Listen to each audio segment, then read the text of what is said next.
وجداد چې دا فلاسفه لا يقولون بأن الجسم متألف من الأجزاء بالفعل. دوی په دې قائل نه دي چې دا جسم چې دی دا متألف دی او جوړ دی د اجزاو نه بالفعل. بالفعل د اجزاو نه جوړ نه دی. وانها غیر متناهیه او دا جسم متناهی دی بالفعل. دا معنا نه کوي دوی، بل یقولون انه قابل لانقسامات غیر متناهیه. دی وی دا جسم چې دی قابل دی د چا د پاره اله د انقسامات غیر متناهیه او د پاره. د دې عبارت معنا څه شی د خلاصه د عبارت دا د دوی وی چې دا موږ د غیر متناهی خبره کوو. نو غیر متناهی دوه قسمه دی، یو غیر متناهی دی بالفعل او یو غیر متناهی دی طالب په معنا د لا تقف عند حد سره. غیر متناهی بالفعل چې اوس یو شی غیر متناهی وي بالفعل، او یو په معنا د لا تقف عند حد سره چې په یو حد ادریږي نه، یعنی قابل د انقساماتو دی. کوم شی چې ناروا دی او غیر متناهی ناروا دی نو دا هغه دی چې غیر متناهی بالفعل وي، او مونږ چې کوم د غیر متناهی خبره کوو نو دا په معنا د چا سره کوو؟ لا تقف عند حد سره، یعنی قابل د انقساماتو. دا تقسیم به پکې وي، پکې به وي که پکې نه غیر پکې به وي او وهمي به پکې یو شی به پکې چې دا کم اقسام د تقسیم مې درته مخکې ذکر کړله. واما الثاني والثالث فان الفلاسفه لا يقولون. وی فلاسفه په دې خبره باندې قول نه کوي چې بان الجسم متألفنا، دا جسم متألف دی د اجزاو د فعل نه من اجزاء بالفعل، چې دا جسم متألف دی د اجزاو نه بالفعل. وانها غیر متناهیه، او دا اجزا څه شی دي؟ دا قول فلاسفه نه کوي. بل یقولون، بلکې دوی وایي چې انه قابل لانقسامات غیر متناهیه، بلکې دوی وایي چې دا قابل دی د انقسامات غیر متناهیه او د پاره. وليس فيه پدې کې اجتماع د اجزاء نشته دی اصلا. لکه یو دوه درې همداسې پسې ځه که نه، دې کې خو اجزا یو ځای را جمع کېږي نه،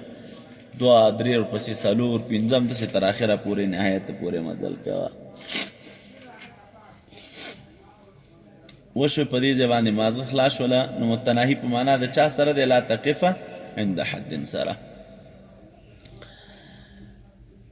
وانما العزم والصغر، او دلته عزم او غټواله وړوکواله دا بیا په اعتبار د چا سره دی؟ د مقدار قائمه سره دی به تر جسمه پورې، لا بالاعتبار کثرت الاجزاء وقلتها. هغه ولني خبره هم درته رات کړله. وی دلته دا د اجزاو ډیرواله په اعتبار د چا سره دی؟ اله د کثرت د اجزاو سره. دا په اعتبار د چا سره؟ د مقدار قائمه سره دی تر دې اجزاو پورې. د اجزاو پورې چې کوم مقدار قائم دی، معنا یو پورې څومره مقدار دی، دویم پورې څومره مقدار قائم دی، دریم پورې څومره مقدار قائم دی. نو دا صغر غټواله وړوکواله دا په اعتبار د چا سره دی؟ د هغه مقدار سره دی چې کوم مقدار قائم دی تر دې جسمه پورې، لا باعتبار کثرت الاجزاء وقلتها. هلته ویل چې په اعتبار د چا سره دی؟ قلت او د کثرت سره دی که نو. ځکه ویل چې خردله باصغره من الجبل نشي، وایي داسې نه ده. دا غټواله وړوکواله په اعتبار دغه مقدار دی چې کوم قایم دی تر جسمه پورې. نو د جسم د یو حصې پورې خپل مقدار قایم دی او د خردلې د یوې حصې پورې خپل مقدار قایم دی. دا ښکاره خبره ده چې کوم مقدار د چا پورې؟ د غره د جسم پورې قایم دی، هغه عظم دی او لوی دی د هغې مقدار نه چې کوم قایم دی تر چا پورې. اول افتراق ممکن، افتراق مهم دی تار لا الى نهایت، فلا يستلزم الجزء. او هم داسې پسې ځه که نه، دا افتراق کوه نو مستلزم نه دی څه شی. نو دا دوی درې دلایل ویلي او درې واڼه درته څه شی کړل؟ نفی کړل. اوس ته یې وایي اما ادله النفي ایضا فلا تخلو عن ضعف. ادله د نفي چې دی هغه هم داخل نه دي چا نه د ضعف نه. څه شی دي؟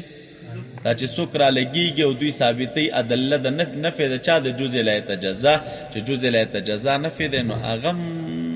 خالی نه دي د چانه او هغه بیا دو دلیل دي تاسو ته مې بزي ذکر کړي مې بزي کې برته راشي چې څوک جزء لا يتجزا نفي کوي یو ثابتوله او درې دلایل یې ویلې دوی د دلایلو ضعف بیان کړه څوک چې نفي کوي نو هغوی دوه دلیله وایي وایي هغه دلایل هم د ضعف نه چې دی څه شی دي خالي نه دي نو که څوک اثبات د جزء لا يتجزا کوي دلایل وایي هغه هم ضعیف دي او که څوک نفي د جزء لا يتجزا کوي دلایل وایي نو هغه هم څه شی دي ولهذا دی وایي د همدې وجې نه مال الامام الرازي في هذه المسألة الى التوقف امام رازي رحمت الله علیه وی په دې مسله کې اعلان چاته کړی دی توقف ته د غرا اعداد د جزء لا يتجزا په باره کې چې وسو لکه والله اوسې غفلا نه د اشتوالي قول کی او نه د چا قول کی فإن قيل هل لهذه الخلاف ثمرة الک چې دوانه طرف ته دلایل شته د جزء لا يتجزا د جزء غیر نو د دې اختلاف پیدا شي یو اختلاف خو یو ثمره خو لري نو چې دوانه طرف ته دلیل دی او دوانه طرف ته دلیل کمزوري دی هم خالی د ضعف نه دی بل هم خالی د ضعف نه دی نو د دې اختلاف ثمره څه شی شوله او فایده څه شی ده نو دی راغی جواب کې فایده شته هغه دا ده قلنا نعم او في إثبات الجوهر الفرد نجات عن كثير من ظلمات الفلاسفة فإثبات جوهر الفرد کی کجوز لا يتجزا ثابت شنو پدې کې نجات دے د چانا هلا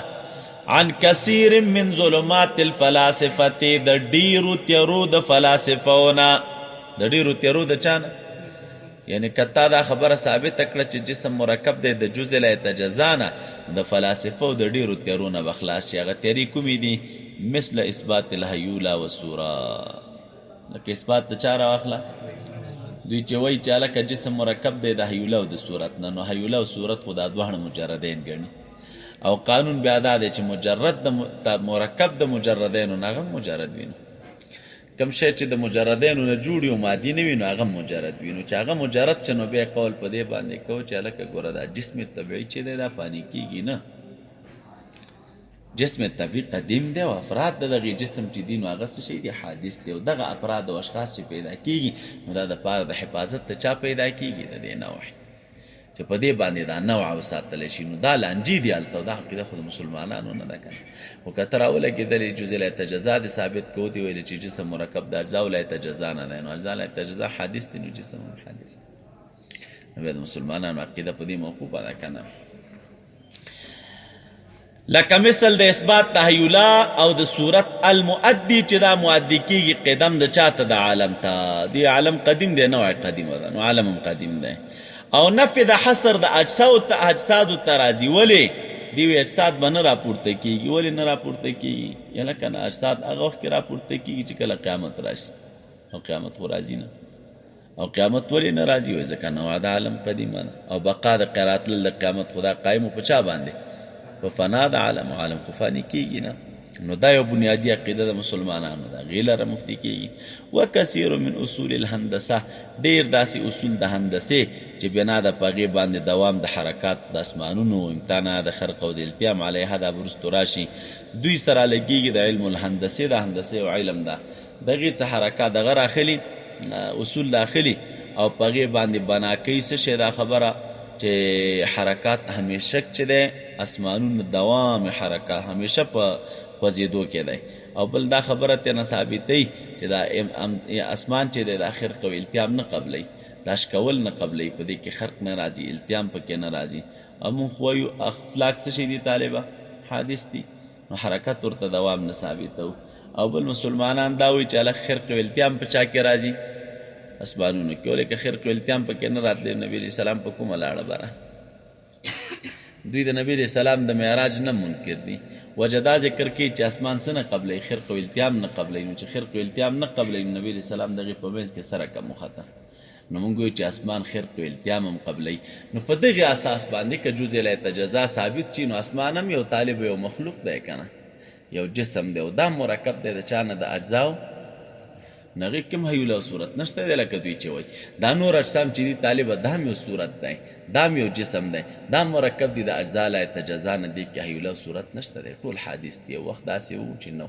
بیا خدای تعالی را پیدا کړو پیدا یې د چا نه کړه د وړو وړو اجزاونه نو یو وخت به بېرته بیا راشي چې دا اجزا به بیا نه